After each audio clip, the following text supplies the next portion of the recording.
शेवटी आगरी कोळींनाच बोलवले.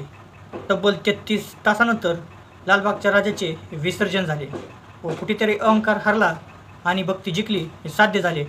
पाहूया आजच्या या व्हिडिओच्या माध्यमातून. देशभरात मोठ्या उत्सवात हा गणेश उत्सव साजरा करण्यात आला. यानंतर सर्वजण लाडक्या गणपतीला विसर्जन करण्यासाठी आले होते.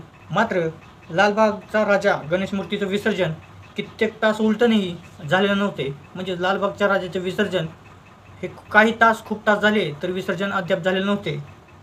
6 सप्टेंबरला सकाळी 10 वाजता लालबागच्या राजाची मिरवणूक सुरू झाली होती. तर सुमारे 33 तासानंतर अखेर 7 सप्टेंबर रोजी 9च्या सुमारास लालबागच्या राजाचे विसर्जन हे पूर्ण झालं होतं. तर लालबाग परळ परिसरात असलेला लालबागचा राजा हा जगभरातील भाविकांचे आकर्षक असतो. येथे दर्शनासाठी नव्हे तर आपल्या इच्छे पूर्ण करायच्या आदेशाने हे लाखो भाविक त्या ठिकाणी येत असतात.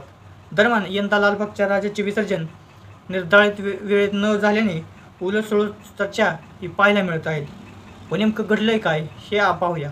लालबागचा राजा हा सकाळी 10 वाजता मनपातून निघाला होता व तब्बल 22 तासांच्या विसर्जन मिरवणुकीनंतर सकाळी 8 वाजता लालबागचा राजा गिरवाट चौपाटीवर आला होता.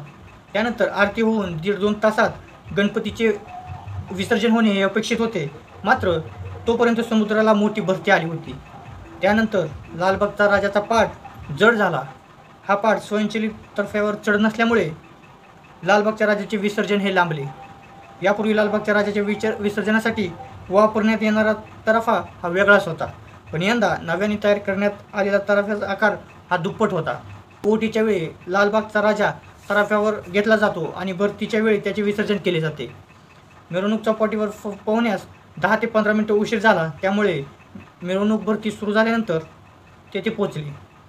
यामुळे दिवसभर विसर्जनासाठी ही वाट पाहावी लागली आणि अखेर 9 वाजायच्या सुमारास हे गणपती बाप्पाचे विसर्जन झाले.